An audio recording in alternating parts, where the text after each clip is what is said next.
YTN 라디오의 신율의 뉴스 정면 승부 3부 시작합니다. 오늘 3부 언제나처럼 월요일부터 목요일까지는 3부에 보내드리는 순서 여러분 다 아시죠? 오늘 하루에 있었던 중요한 뉴스들 콕콕 집어서 전해드리는 정면 브리핑 순서인데요. 자, 오늘도 여러분이 너무 좋아하시는 김영민 아나운서 나와 있습니다. 안녕하세요. 네, 안녕하세요. 예. 야, 내일부터 엄청 그러니까 오늘 저녁부터 추워지는 벌써 거죠. 춥더라고요.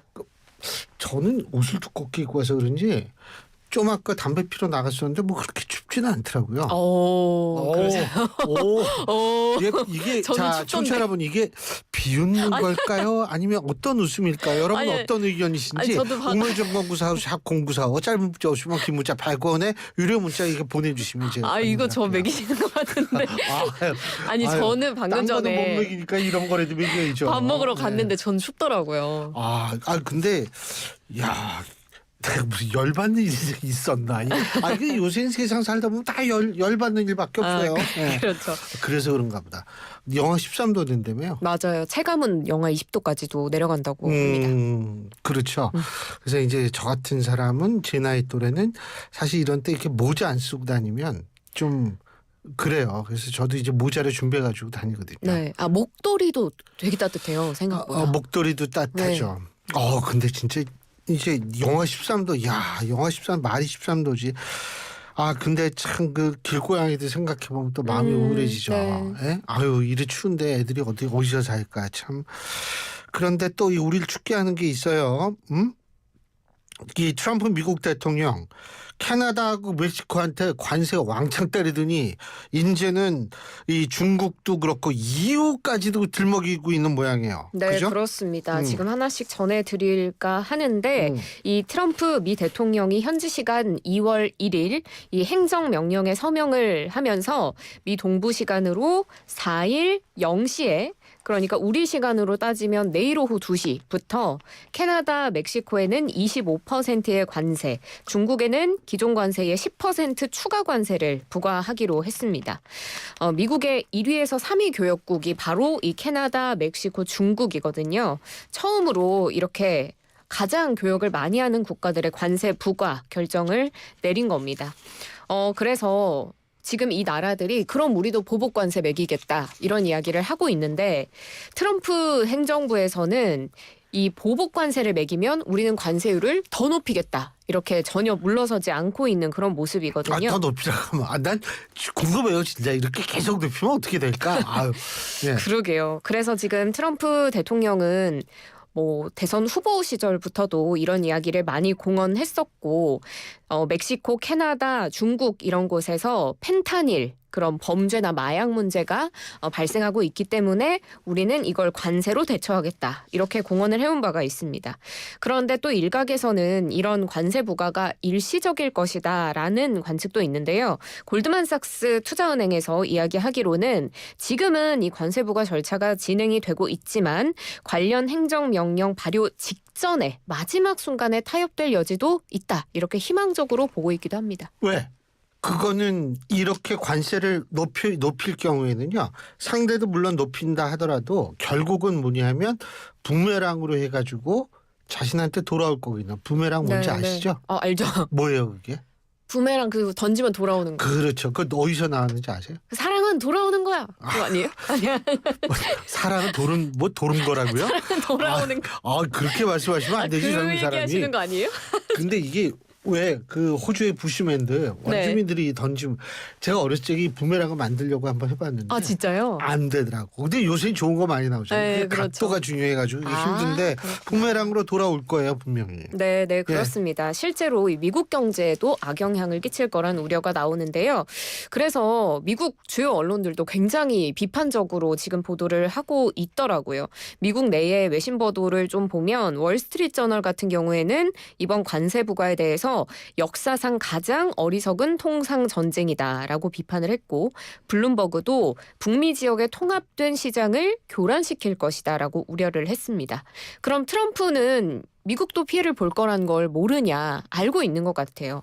자신의 소셜미디어에 글을 올려서 일부 고통이 있을 것인가? 아마도 그럴 것이다. 그러나 그건 지불해야 할 가치가 있다라면서 일부 피해나 손해는 감수할 것이다라는 의지를 드러냈는데요. 미국의 황금 시대가 될 것이라면서 이 관세로 인한 결과는 엄청날 것이라고 자신했습니다. 엄청난지 어떻게 엄청나긴 엄청날 텐데 어떤 방향으로 엄청난지 한번 두고 봐야 되는데 특히 이제 관세 부과 이게 뭐 사실 캐나다, 멕시코, 중국 거기다 EU 뭐 한번 대충 전부 아니에요? 네, 이거 맞습니다. 반응 지금 대응은 일단은 멕시코도 올리는 것 같은데 캐나다는 이미 올린다고 얘기를 네, 했죠. 맞습니다. 예. 일단 멕시코에서는 플랜 B를 가동하겠다라는 입장을 처음에 냈고요. 클라우디아 셰인바움 멕시코 대통령이 여러 차례 입장을 냅니다. 처음에 소셜미디어를 통해서는 미국산 제품에 보복 관세를 부과할 것을 지시했다라고 밝혔고 온라인 대국민 연설을 통해서도 이 관세 부과 조처에 대한 우리 전략을 공개할 것이다 라면서 보복 관세를 시사하는 발언을 했습니다. 말씀하신 것처럼 캐나다 주스틴 트리도 총리는 1,550억 캐나다 달러 상당의 미국산 상품에 25% 보복 관세 매기겠다고 공언했고 맛관세를 매김과 동시에 WTO에 미국을 제소하겠다라고 이야기했습니다. 중국 역시도 공식 입장을 통해 우려를 나타내면서 WTO에 제소하겠다고 밝혔습니다. 근데 어쨌든 EU를 비롯해가지고 이게 범위가 점점 넓어지고 있다라는 게 문제죠. 네, 그렇습니다. 그렇죠? 일단 아까 EU를 말씀하셨는데 그 EU는 아직까지는 관세부가 대상은 아니지만 앞으로 관세부가 대상이 될 첫 번째 타겟으로 보입니다. 현재 시간 2일 앤드루스 공군기지에서 트럼프 대통령은 다음 관세부가 대상국은 어디가 될 것이냐 이런 기자들의 질문에 확실히 유럽연합이라고 이야기할 수 있다. 우리가 이후로부터 3천억 달러의 무역 적자를 보고 있기 때문에 이 관세 부과를 할 것이며 타임라인이 있다고는 이야기를 안 하겠지만 곧 하겠다라고 이야기를 했습니다. EU 행정부에서는 강한 유감을 표하면서 앞으로 이런 대처에 대해서는 단호히 대응할 것이다라는 입장을 밝혔습니다. 야, 근데 이게 참 우리나라 경제도 걱정인 게 자, 퀴즈 한번 내볼까요? 네. 우리나라의 EU, 그러니까 유럽 연합, 네. 유럽 쪽의 헤드쿼터, 이 본부를 어떤 나라에 주로 많이 둘까요? 우리나라 기업들이. 뭐 내라고 그러더니. 주관식인지 몰랐는데요. 어렵다. 거의 저기예요. 체코 프라하에 우리나라 기업들이 많습니다. 정말요? 이게 딱 중간에다가 근데 그렇게 어려운 양쪽으로, 퀴즈를?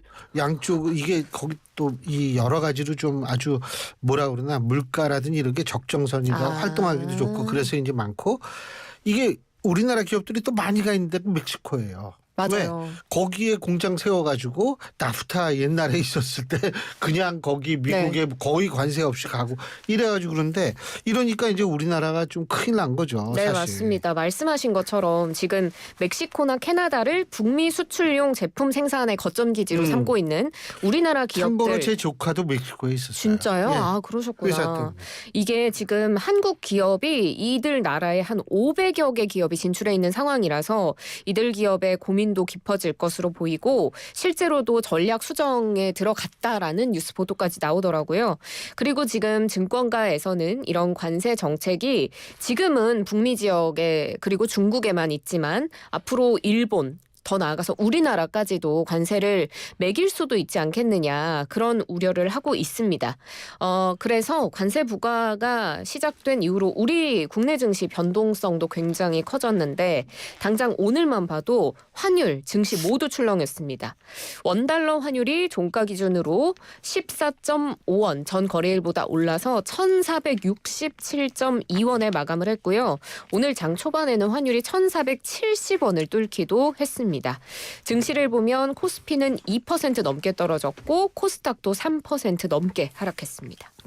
제가 제일 걱정하는 게 뭔지 아세요? 어떤 거예요? 트럼프 일기 때는 트럼프 대통령한테 그래도 직언하고 막 말리고 이런 사람들이 있었어요. 근데 지금 2기 트럼프 대통령 주위에 과연 그런 사람이 어느 정도 있느냐. 워낙 충성파들이 여기에 대해서는 있어서. 굉장히 의구심을 갖는 사람들이 많고 그래서 이런 분위기 속에서 이런 결정들이 내려진다라는 것은 그거는 트럼프 대통령 개인의 의견이 많이 반영됐을 가능성이 높고 그렇기 때문에 더 큰 부작용이 발생할 수도 있지 않을까 이 걱정이 제일 많이 되는 거죠. 그래서 참 이게 걱정입니다. 근데 이게 아이고 뭐 미국도 걱정, 우리나라도 걱정. 그 저 서부지법 폭동 사태. 네. 거기 뭐 지금 계속 아직도 검거가 되고 있는 모양이에요. 네, 그렇습니다. 그러니까 CCTV 쫙 분석해가지고 잡아들이는 거죠. 네, 맞습니다. 수사가 계속되고 있고 네. 현재까지 모두 99명이 검거됐습니다. 지금 서부지법 불법행위 관련해서 63명이 구속이 됐고 네. 36명은 불구속 수사입니다. 구속된 사람들 중에 62명은 송치됐고 이번 주에 1명이 또 송치가 될 예정이라고 경찰이 밝혔는데요. 지금 경찰이 또 내란 선동 혐의로 고발당한 사랑제일교회의 전광훈 목사도 입건했습니다. 그리고 그 판사실에 침입해서 발로 막 판사실 문 차면서 했던 그 특임 전도사, 사랑제일교회의 특임 전도사로 알려진 이 남성은 지금 전광훈 목사와의 연관성을 부인하고 있는 것으로 전해집니다. 경찰은 이 외에도 서부지법 법관 3명 신변 보호 조치하고 있고요. 판사, 정치인에 대한 협박글 온라인에 게시한 자들에 대해서 수사를 이어가고 있습니다. 그런데 그 워낙 이제 그 사실은 유튜브에도 많이 이 현장 장면이 많이 올라갔었고 그리고 실제로 그 현장에 있었던 진짜 레거시 미디어의 기자들 원래 진짜 언론사들의 기자들도 뭐 카메라 뺏고 막 망부뜨리고 막 맞아요. 때리려고 들고 하니까 그분들도 다 휴대폰으로 찍은 거예요. 그런데 거기에서 등장하는 이른바 녹색 점퍼남 네.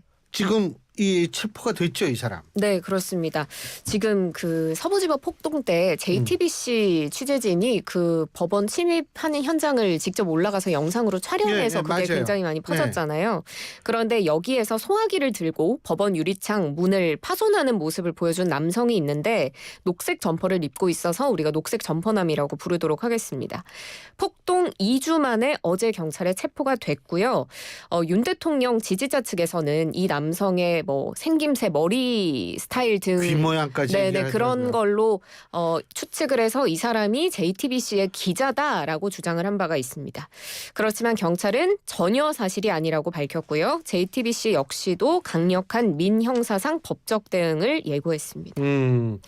근데 어쨌든 전 개인적으로 뭐라고 생각하냐면요. 이거는 사실 끝까지 추적해서 잡아야 돼요.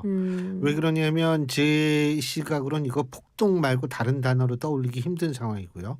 가장 중요한 거는 이후에 어떻게 됐건 어떤 상황이든 간에 이 정상적인 사회라면 법치가 존중받아야 하는데 이런 부분에 있어서는 그러니까 우리가 다른 방법으로 얼마든지 뭔가를 할 수가 있다라면 이렇게 극단적인 방법을 갖는 거는 그거는 지극히 안 좋은 거라고 생각을 하기 때문에 이제 앞으로 더 검거가 되겠죠. 한번 봅시다.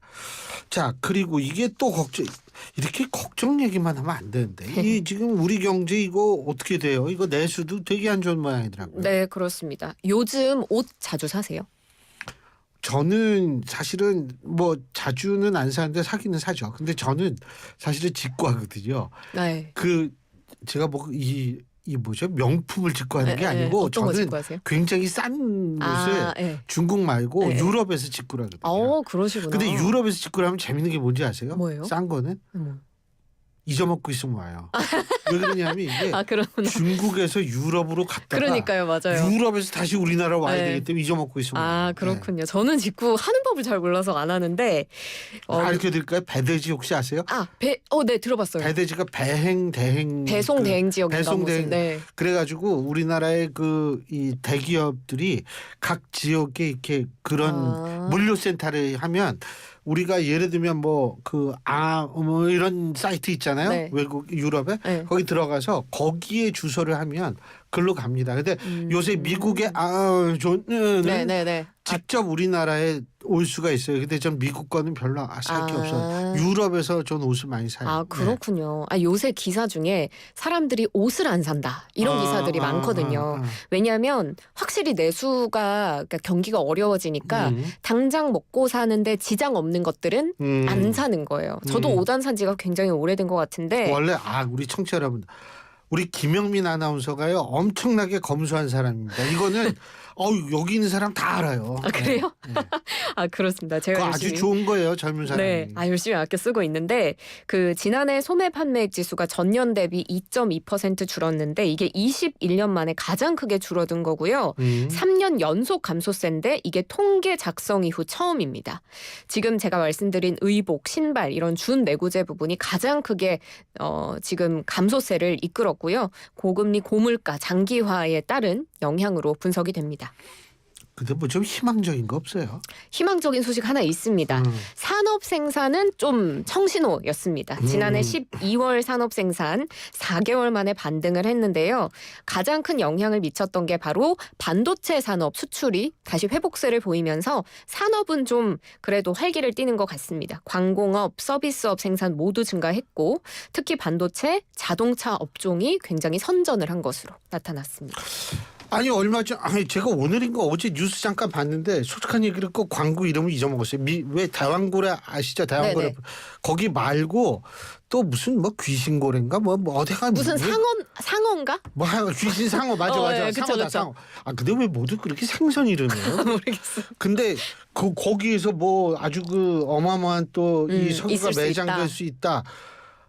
요새같이 우울할 때는 정말 그 글에도 한번 터졌으면 좋겠어요. 제발 좀. 오늘 수고하셨어요. 고맙습니다. 고맙습니다. 예, 지금까지 김영민 아나운서였습니다. 놀이공원에서